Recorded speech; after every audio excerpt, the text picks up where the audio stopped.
In the heart of Northern Ireland, where the line between war and peace was often blurred, one name stands out among the shadows: Colin Duffy. Born in 1968 into a Catholic family in Lurgan, County Armagh, Colin Duffy's life is a story of rebellion, survival, and controversy. From his early years, he was shaped by a conflict that defined his homeland, a conflict known to the world as the Troubles. This period, marked by sectarian violence, political tension, and deep-rooted cultural division, left an indelible mark on a young boy who would grow to become one of the most polarizing figures in Northern Ireland's modern history. Lurgan, like much of Northern Ireland, was a town divided not just by invisible lines between Catholic and Protestant communities, but also by a history of bloodshed and resistance. Duffy grew up against a backdrop of bombings, street patrols by British soldiers, and the constant fear that violence could erupt at any moment. The early 1970s and 1980s in Northern Ireland were times when every young person had to choose a side, or risk becoming a victim of both. For young Colin, there were no neutral grounds.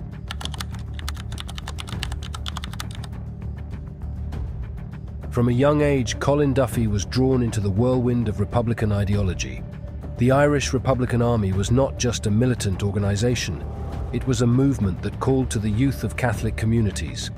Many saw it as the last line of defense against a state they felt was fundamentally hostile to their identity and rights. By his teenage years, Duffy had joined the Provisional IRA, and his involvement with Sinn Féin, the political wing of the Republican struggle, deepened his commitment to the cause. He became an outspoken advocate for Irish unity, a stance that would put him at odds with both British authorities and loyalist paramilitaries. On March 7, 1990, Colin Duffy's life took a fateful and deadly turn. After signing bail at the Royal Ulster Constabulary Barracks in Lurgan, he left with fellow Republicans Sam Marshall and Tony McCoy. The three men were not ordinary citizens. They were known figures in the Republican movement, and their movements were closely watched. A short distance from the barracks, they were ambushed by masked gunmen from the Ulster Volunteer Force. Gunfire erupted in the cold night air, a chaotic explosion of violence that left Duffy and McCoy wounded and Sam Marshall dead on the pavement. Marshall's last words, "We were let out to be set up," echoed through the Republican community, raising suspicions of collusion between loyalist paramilitaries and British security forces.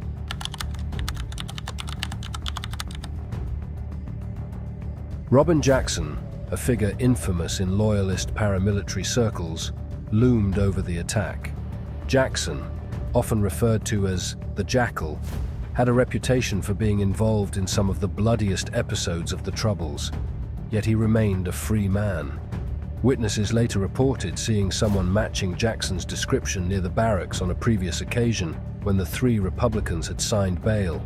Despite the suspicions and allegations, no one was ever charged for Marshall's murder. The incident only deepened the distrust between communities and hardened the resolve of those like Duffy, who saw themselves as warriors in a long struggle for freedom. The ambush in 1990 was just the beginning of a decade of legal battles for Colin Duffy. In 1995, he was arrested and charged with the murder of former Ulster Defence Regiment soldier John Lennis. The case was a high-profile one, drawing intense media attention and public interest. The prosecution's case rested heavily on the testimony of Lindsay Robb, a UVF member who claimed to have insider knowledge of the murder plot.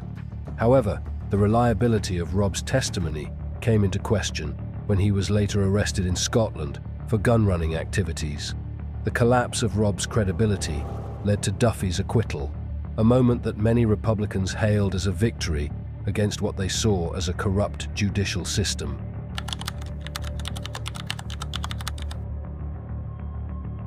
During these legal battles, Duffy's defense was managed by Rosemary Nelson, a prominent human rights lawyer known for taking on cases others would not touch. Nelson became a target herself, receiving threats and intimidation from loyalists and security forces alike. In 1999, her car was bombed and she was killed. Her death shocked Northern Ireland and cast a dark shadow over the justice system's handling of cases related to the Troubles. For Duffy, the loss of Nelson was a personal and political blow, a stark reminder of the dangers faced by those who challenge the status quo. Just 2 years after his release from prison, Duffy faced new accusations. In 1997, he was charged with the murders of 2 RUC constables, John Graham and David Johnston, who were shot while on foot patrol in Lurgan town centre. The evidence was largely circumstantial, relying on witness testimony and forensic speculation, and as with his previous case, the charges were eventually dropped. For his supporters, this was another instance of a flawed system targeting an innocent man. For his detractors, it was a miscarriage of justice.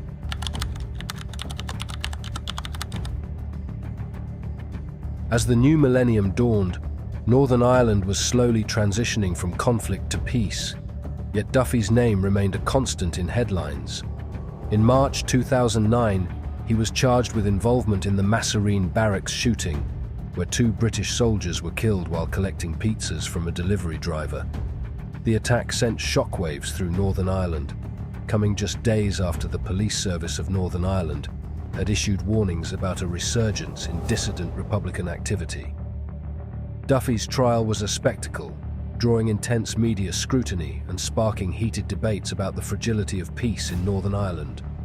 The prosecution's case largely relied on a trace of Duffy's DNA found on a latex glove discovered in a car linked to the scene.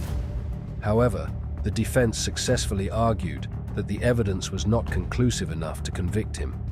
On January 20th, 2012, Duffy was acquitted. His co-accused, Brian Shivers, was initially found guilty, only to have his conviction overturned due to procedural errors and his terminal illness.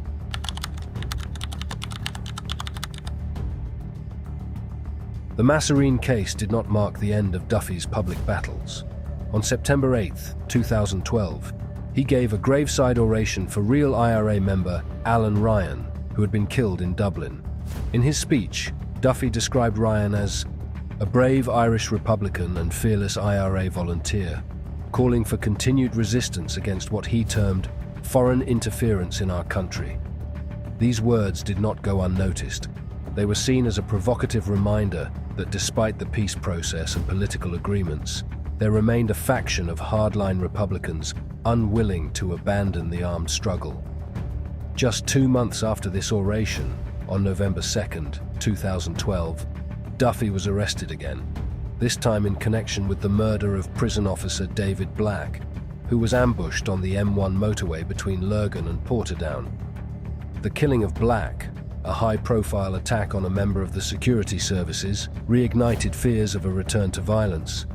Further charges followed in 2013, including allegations of being a member of the IRA and conspiring to possess firearms and explosives with intent to endanger life. As in previous cases, the evidence against Duffy was challenged by his defense team, and he was released on bail in February 2016, leaving a trail of unanswered questions and lingering suspicions.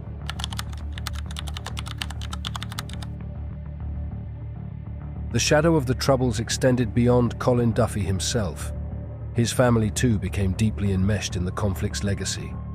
His brothers, Paul and Damien, and his cousin Shane, faced their own charges of terrorism and related offences, though all were eventually acquitted. These cases reinforced the narrative of a family under siege, living in a society where political beliefs could turn loved ones into targets. Colin's sister-in-law, Mandy Duffy, also remains an active figure in the Republican scene through her work with Saurad, a political party representing the more militant wing of the Republican movement. Together, the Duffys symbolize a broader story of Northern Ireland, one where family, politics, and conflict are inextricably intertwined. To his supporters, Colin Duffy is a symbol of resistance and resilience. To his critics, he represents a more troubling era, an embodiment of a cycle of violence that left scars still visible in Northern Ireland today. His journey from a young boy in Lurgan to a figure repeatedly accused and acquitted of some of the most heinous acts during the Troubles is a testament to the complexities of justice, memory, and reconciliation in a place where history is never truly past.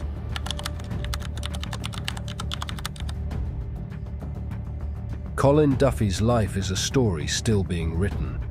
As Northern Ireland continues to navigate its fragile peace, Duffy's story remains a potent reminder of the deep-seated issues that still shape its society.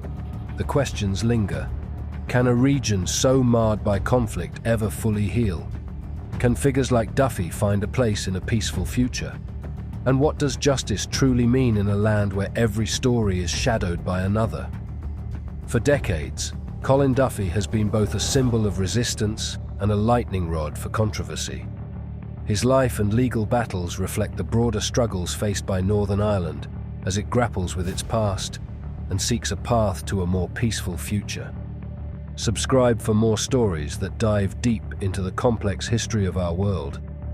Leave a comment with your thoughts on Colin Duffy and the legacy of the Troubles in Northern Ireland, and I will see you on the next video.